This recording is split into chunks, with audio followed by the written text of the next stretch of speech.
All right, man. Welcome back to Big Rob Reacts, man.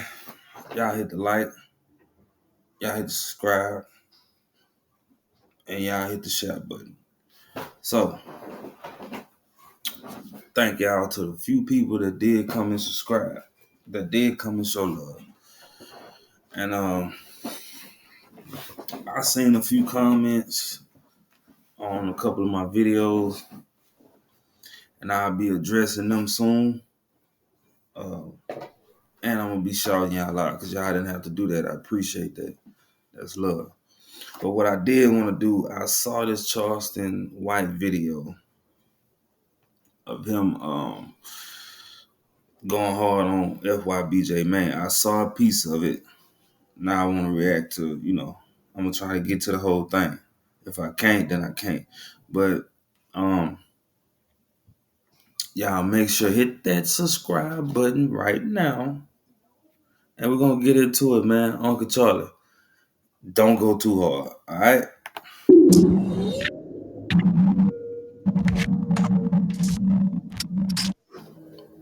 I kind of knew something was up because of the show he had, man, and he was just getting real close with J Man, and I was always asking myself, like, was it authentic? And I just felt like it was always it was always something else of why he was doing it. What do J Man do? He rap, or he just trying to sell cereal, stale cereal? He's like a comedian, I guess. What was he before I then? guess A killer?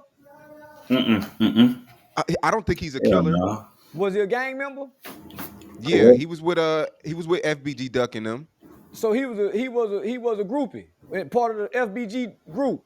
Couldn't rap. He was a comedian. What made him famous for Dirk and them to want to pull at him? Just FBG? Yeah. I think he was on. It was because he was the other side. Whatever side J Man was from, he was from 63rd. So that's what made him want to pull him, because he trying to push peace. Letting the people out there know, hey, listen, I'm pushing peace. This one of the ops, I'm going to bring him out. You know what I'm saying? And the nigga been working hard, so hey, man, you can't hate on that, man. He was on his pushing peace movement, and that's when Dirk came along and wanted to push the movement as well. Why not King Yella? King Yella seemed more sincere with pushing peace. I said this in my last video. You can't say who's most sincere. You know what I'm saying? It can look like that. Well, I guess King Yella did start it first, but FYB man still is trying to do something. Something's better than nothing, bro. You heard me? Yeah, King Yella was the first one. He shot a video in 2016 pushing peace, and that's when they tried to kill him at the video shoot. So that's the nigga you go. If you really sincere about pushing peace, and I don't like King Yella, don't like nothing about it with scribble scrabble on his face. If you really sincere and you from Chicago and you sincere about pushing peace, how you not gonna go to the pioneer of this? He's the pioneer of drill music rappers pushing peace. You go get your pioneer because he trailblazed that fur. You don't go get the goof troop J Man. Nobody can take J Man serious because when he gets you on the platform, he whooping you. It's hard to take that serious with pushing peace and whooping, and you got all these mothers that still in. Would you be interested in collecting five-figure paychecks for a few hours of work, helping me in your spare time from home? I'm on a mission to recover $10 million within the next 12 months to pain. You got a with a cereal box talking about pushing peace. Man, go get that nigga who almost lost his life and put his life on the line for pushing peace if you're really serious. If you're really serious. So I can say this. Charleston, you my nigga, I fuck with you. Dewberry, shout out to you again. Hey, listen, Charleston, you can't really say, because people don't take you serious.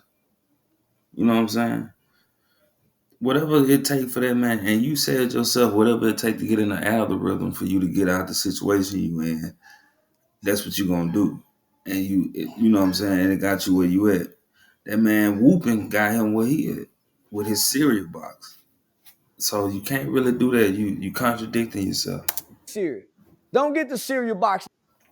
That's a clown that's gonna get the lash.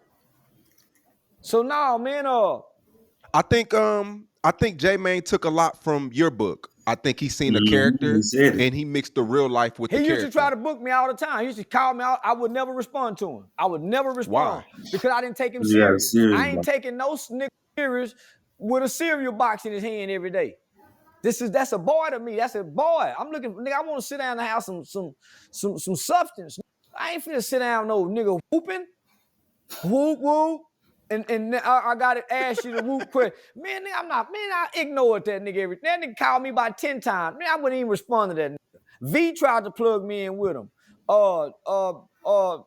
Nina tried to hook me. Man, I'm not doing nothing with that. I'm gonna keep a cereal box with him. I'm gonna take him serious. So had you, man, I sit down with a King Yellow. Even though you don't like him? Yellow. But I wouldn't sit down with a man. But he come along after everybody died, then went to jail. And I don't see him pushing peace. I see him pushing his platform and trying to get his cereal sold. I don't see him back in Chicago, reaching back to the mothers who have buried their children. If you really pushing peace, you have to go back and get JoJo and their mama, all them kids. But let me ask this: y'all never heard of J Mane killing nobody? I thought they only supposed to do that. That came out your mouth, Charleston. They only supposed to do that when they have taken a life and they owe the death to society for taking a life. That's what you said, man. We never heard of that man doing that. We heard of him getting fired, hit up, but never heard of him taking nobody down. Who gonna die, Tuka mama. That's where the peace come from. They pain, they voice, they tears, man. They hurt. That's what healed the peace, niggas. That's why I put the murder change me event together, nigga, because that's what brings the healing. That's what mama and them talking. Not the nigga who once was a part of it. Yeah, they come along with mama and them, but you can't separate the street and leave mama and them out of it. Because that's what make us listen, man, them turtles. You was there, man. You saw it, man. That room was some powerful shit. Yeah, it was. Yeah, Rainwater fucked up trying to sell it and make it about money, but nigga, that was some powerful shit. Oh, my bad. Shit. That was some powerful shit. So, homie, you go back and get those mothers and find a way. You find a way to create a platform, homie, that helps them heal. Their healing is what brings about our convictions to feel bad about being a part of this. But talking to the killers, when they got a platform that's paying them, when the cameras come on, everybody playing. These niggas playing. You got a cereal box. Homie, so now go get the real pain of that community. Mothers who have lost children that we don't know nothing about. There's other people that died out there, homie, but behind this. That we don't know nothing about, but they mothers, they children, they brothers, they sisters. Men, go tap into that pain of Chicago and watch you get peace. But they're not tapping into the pain of Chicago. They tapping into the entertainment side of Chicago. Yeah, no, you're definitely speaking facts. But I do want to say this, though. He has sat down with people in the same room as him, interviewed people who they probably would have killed each other 10 years ago. So that was a big step. In the name of content creation, where we get a check, and we joke around and doing it. You don't, homie. Two people who wanted to kill each other 10 years ago don't heal the community by them sitting down. That's why the truces never mean anything. That's why when the gangs come together, because they ain't lost nothing. They lost a homeboy. A homeboy crying compared to a mama crying. Good, come on, that's a whole different weight on the scale. Hearing them women choke up, men make a nigga walk out the room and wipe his eye, man, shit. Nigga, that's why I put the killers who have killed. I went and got a judge, I went and got a prosecutor, but ultimately, the pain of those mothers.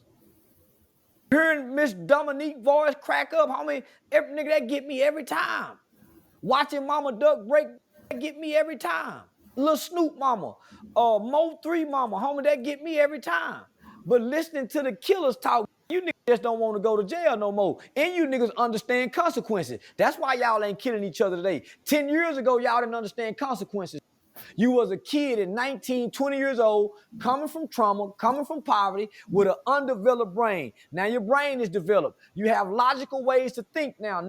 And you understand if you do this, you going to jail compared to when you're... He right. He right. But that still goes back to what was trending in the hood back in the day, right? So back then, they, like 8 years ago, them niggas, that's all they knew. Kill a nigga, put it in the song, rep for your hood, put old block, put 63rd, 65th, whatever. Lamron, all that shit, put it on the map. And that's what made you cool. So everybody do what make them cool. You know what I'm saying? So, you know, I get what he's saying, but that's just how it was, man. It's just the way it is. And it ain't gonna change. It's gonna get worse.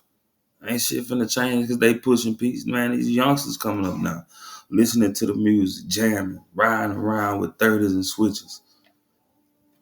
It's gonna be the same thing. Just because they pushing peace don't mean nothing. It might help a few kids, but it ain't gonna hit how they think it's gonna hit. And man, I'm in this video though, man. Y'all like, comment, subscribe. Do it now. Do it now. Do it now.